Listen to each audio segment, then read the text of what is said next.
Hello guys! So yun nga, dahil malapit na tayong mag-birthday, nagpariban tayo, no? Treat natin sa ating sarili. So, yan.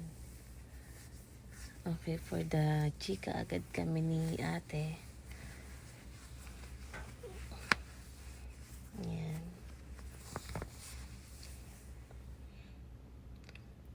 Chika. Ayun nga guys, sa mga oras na yan, medyo may halong kaba kasi parang na-trauma ako sa huling ribbon ko. Kasi, alam niyo na, akala ko okay siya pero kinaumagahan masakit yung anit ko. Dahil nasunog na pala yung buhok ko. Ayan. Ilang buwan ko rin tiniis yung mga panot-panot ko dyan.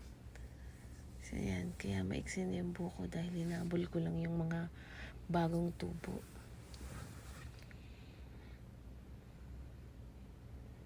Ayan, pinagtulungan na nga nila na plantsahin yung buko ko. So, para na silang nag-iispadahan dyan. At naghahalikan na daw yung mga plancha nila. Sige, kaya nyo yan. Ang iksi-iksi ng buhok ko, pinagtutulungan nyo. Ayan, sige. Ayan, sobrang na-appreciate ko rin naman sila ate dahil sabi ko nga nagmamadali ako dahil magsisimba pa kami. So yun, dumating sila ng maaga para i-reband nila yung buhok ko.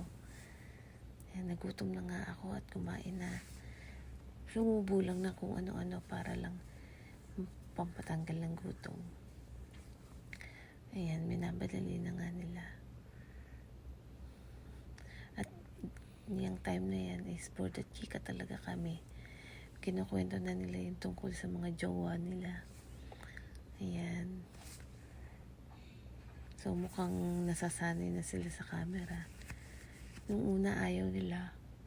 Si ate na naka-orange, ayaw niya na makita siya sa camera. So sabi ko, sige, tatakpan ko na lang, i-edit ko. Pero nung bandang huli na parang nagugustuhan na rin naman niya. So ayan, sabi niya, maganda pala ako dito. Okay, so malapit na nga kaming matapos. At ang saya-saya na namin kung kailan patapos na. Ayan. For the chika sila ng jowa niya. Ayan. Okay, so finishing na lang. Okay. At natapos na nga. Thank you mga ate. Sulit naman. Bye. Thank you for watching.